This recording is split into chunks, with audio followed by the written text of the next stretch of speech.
Hi friends, welcome to LDK. So இன்றைக்கி நம்ம பார்க்கக்கூடிய டாபிக் என்னது அப்படின்னா பழமொழி 400. ஓகேங்களா? ஸோ பழமொழி 400 எங்கெங்கெல்லாம் இருக்குது புக்ஸில், அதில் இருக்கக்கூடிய இம்பார்ட்டன்ட் மேற்கோள்கள்லாம் என்னென்னது அப்படிங்கிறத நம்ம பார்க்கலாம். ஸோ ஃபஸ்ட்டு வந்து பார்த்திங்கன்னா பழமொழி 400. பழமொழி 400னா என்னது அப்படின்னா, அதாவது அது எப்படி இருக்கும் அப்படின்னா, ஏதாச்சும் ஒரு ஸ்டோரியோ, ஓகேங்களா, ஏதாச்சும் ஒரு கதையோ, இல்லை ஏதாச்சும் ஒரு வரலாற்று நிகழ்வுகளோ, ஓகேங்களா, அதை வந்து மேலே சொல்லிவிட்டு கீழே எண்டிங்கில் ஒரு பழமொழியை வந்து மென்ஷன் பண்ணியிருப்பாங்க. ஓகேங்களா? ஸோ இதுதான் என்னென்னா பழமொழி 400 அப்படின்னு சொல்கிறாங்க. ஓகேங்களா? ஸோ பழமொழி அப்படிங்கிற சொல் வந்து எந்த இடத்துல வந்து மென்ஷன் பண்ணியிருக்கிறாங்க அப்படின்னா, அகநானூரில். ஓகேங்களா? 8 தொகை இருக்குல்ல, 8 தொகை நூல்களில் அகநானூரில் வந்து என்ன பண்ணியிருப்பாங்க அப்படின்னா, ஃபஸ்ட்டு இந்த பழமொழி அப்படிங்கிற ஒரு வார்த்தையை மென்ஷன் பண்ணியிருப்பாங்க. ஓகேங்களா? ஸோ இதோடைய வேறு பெயர் பார்த்தீங்க அப்படின்னா பழமொழின்னு சொல்லலாம். பழமொழி 400 வேறு பெயர் பார்த்திங்கன்னா பழமொழி அப்படின்னு சொல்லலாம், முதுமொழி அப்படின்னு சொல்லலாம், முதுசொல் அப்படின்னு சொல்லலாம். ஓகேங்களா? ஸோ இது வந்து தொல்காப்பியத்தில் வந்து மென்ஷன் பண்ணியிருக்காங்க. ஓகேங்களா? முதுமொழி அப்படிங்கிறத தொல்காப்பியத்தில் மென்ஷன் பண்ணியிருக்கிறாங்க. இதோடைய ஆசிரியர் பார்த்திங்கன்னா 3 அரையனார். இது எப்படி ஞாபகம் வச்சுக்கணும் அப்படின்னா, பழமொழி யாராச்சும் உங்ககிட்ட சொன்னாங்கன்னா என்ன பண்ணுவாங்க, 3 அறை விடுவாங்க. ஸோ அப்போ 3 அரையனார். ஓகேங்களா?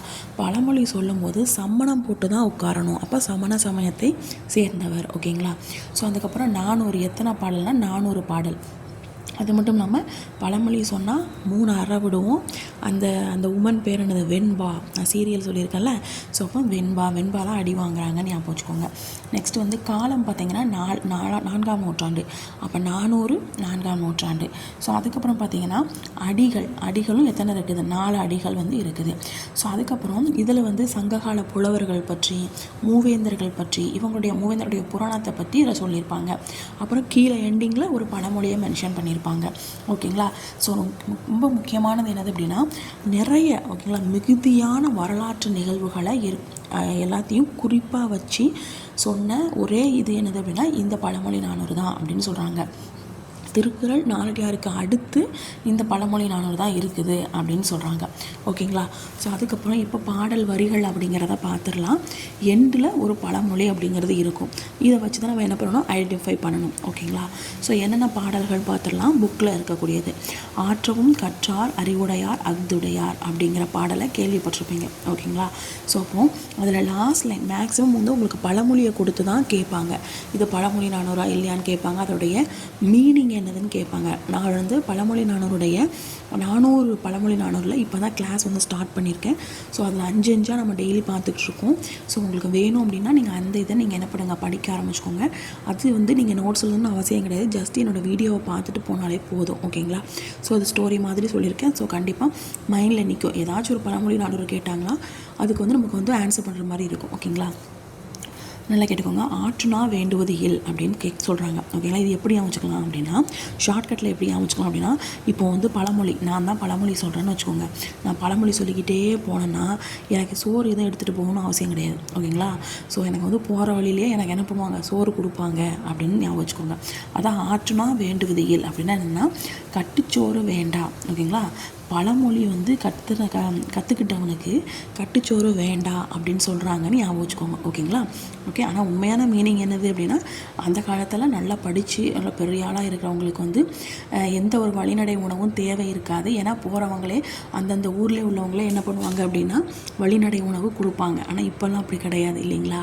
ஸோ அதனால் அந்த இதுக்கு ஷார்ட்கட் பார்த்தீங்கன்னா, பழமொழி சொன்னாங்கன்னா நீங்கள் போகிற வழியில் எந்த ஒரு வழிநடை உணவு எடுத்துகிட்டு போகணுங்கிற அவசியம் இல்லை அப்படிங்கிறத ஞாபகம் வச்சுக்கோங்க. ஆற்றுனா வேண்டுவது இல். அதுக்கப்புறம் பார்த்தீங்கன்னா, மாறியொன்று இன்று வரந்திருந்த காலத்தில், அதாவது அங்கவை சங்கவை. அவங்க வீட்டில் வந்து ரஜினிகாந்த் வந்து கூப்பிட்டு சாப்பாடு போடுவாங்கள்ல, அந்த மாதிரி தான் நீங்கள் பழமொழி சொன்னீங்கன்னா உங்களுக்கு கூப்பிட்டு வச்சு என்ன பண்ணுவாங்க, சாப்பாடு போடுவாங்க. அதுவும் என்ன தெரியுமா, நீர் ஒலையில் வந்து பொன் விட்டு அந்த பொண்ணு போட்டு அதுக்கப்புறம் சாப்பாடாக கொடுப்பாங்களாம். ஓகேங்களா? ஸோ இது பார்த்திங்கன்னா பழமொழி பார்த்திங்கன்னா ஒன்றாகும் ஒன்றிலோ இல்லை அப்படின்னு சொல்லி லாஸ்ட்டில் பழமொழி வந்திருக்கும். ஓகேங்களா?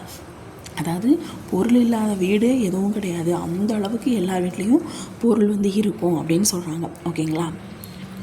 இது ஷார்ட்கட்டாக எப்படி வச்சுக்கலாம் அப்படின்னா, அதாவது ஒன்றுமில்லாத வீடு அப்படிங்கிறது எதுவுமே கிடையாது. பழமொழியை பற்றி சொல்லிட்டீங்கன்னு வச்சுக்கோங்க, ஒன்றுமில்லாத வீடு எதுவுமே கிடையாது, எல்லார் வீட்லேயும் வந்து இருக்கும் அப்படிங்கிறத ஞாபகம் வச்சுக்கோங்க.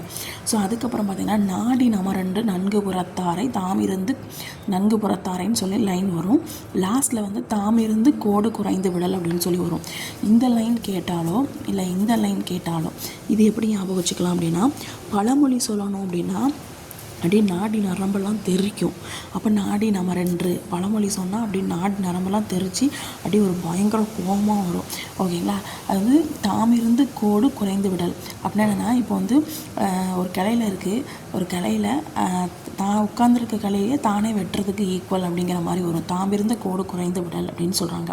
ஓகேங்களா? ஸோ அது வந்து அந்த பழமொழி சொன்னால் தனக்கு தானே ஆப்பு வைக்கிறது அப்படிங்கிறத ஞாபகம் வச்சுக்கோங்க. தந்தீமை இல்லாதவர் நட்டவர் தீமையும் எந்தீமை என்றே உணர்வதாம், இதையும் ஞாபகம் வச்சுக்கோங்க. ஓகேங்களா? தீமை தீமை தீமை தீமைன்னு வருது. தீமை தீமை தீமை. ஓகேங்களா? ஸோ அப்போ தீமை தீமை பழமொழி ஒயாமல் சொல்லிக்கிட்டே இருந்தான்னு வச்சுக்கோங்க. இப்போ பழமொழி நல்லா சொன்னால் பரவாயில்ல.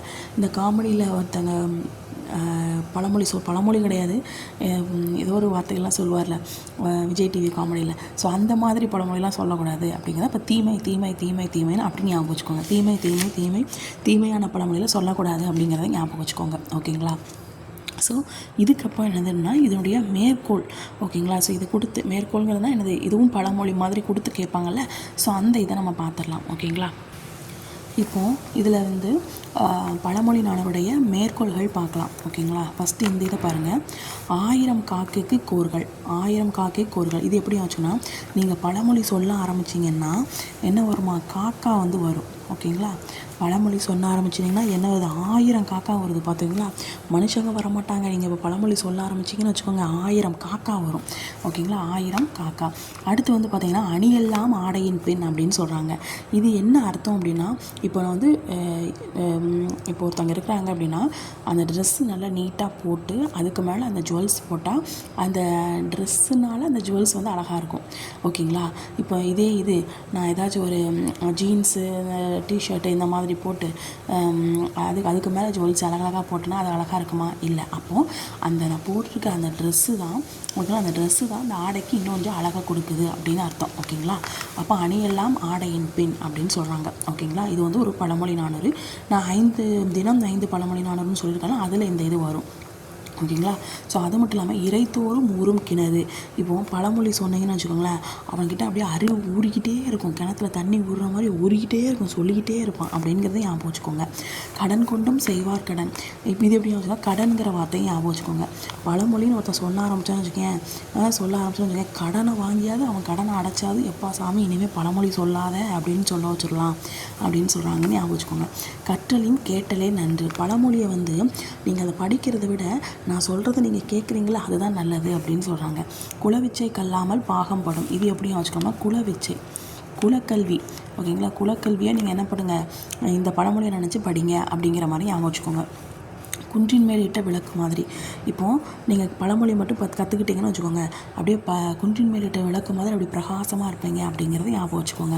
தனிமரம் காடாதல். இது எப்படி ஞாபகம் வச்சுக்கலாம் அப்படின்னா, பழமொழி அப்படிங்கிறது தனிமரமாக உட்காந்து நீ சொல்ல முடியாது.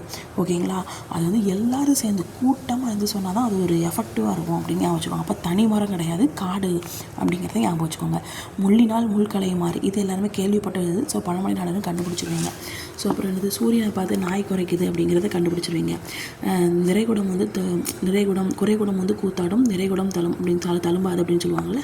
ஸோ அந்த இது கேள்விப்பட்ட ஒரு பழமொழி நாடு. நுணலும் தன் வாயால் கெடும். இதுவும் கேள்விப்பட்டது தான். தவளை தன் வாயால் கெடும். ஸோ பாம்பின் கால் பாம்பரியும். இதுவும் அதே மாதிரி தான். முறைக்கு மூப்பு இளமையில். இது வந்து நீங்கள் எக்ஸ்ட்ரா படிக்கிற மாதிரி இருக்கும். ஸோ இதுவும் வந்து என்னது அப்படின்னா பழமொழி. ஓகேங்களா? ஸோ அப்போ இது எப்படி இருக்காங்க, பழமொழி சொன்னீங்கன்னா மூத்தவங்க மாதிரி இருக்க மாட்டீங்க, இளமையாக இருப்பீங்க அப்படிங்கிறது ஞாபகம் வச்சுக்கோங்க. ஓகேங்களா? ஸோ அப்போ இந்த தான் இதோடைய ஷார்ட்கட்டு. ஓகேங்களா? உங்களுக்கு பழமொழி நானூறு இந்த மாதிரி நான் கிளாஸ் எடுக்கிறது வந்து உங்களுக்கு நோட்ஸ் மாதிரி வேணும் அப்படின்னா நீங்கள் வந்து கமெண்ட்ஸில் சொல்லுங்கள். நான் வந்து டெலிகிராமில் வந்து ஃபோட்டோவாக போட்டு விட்றேன். ஓகேங்களா?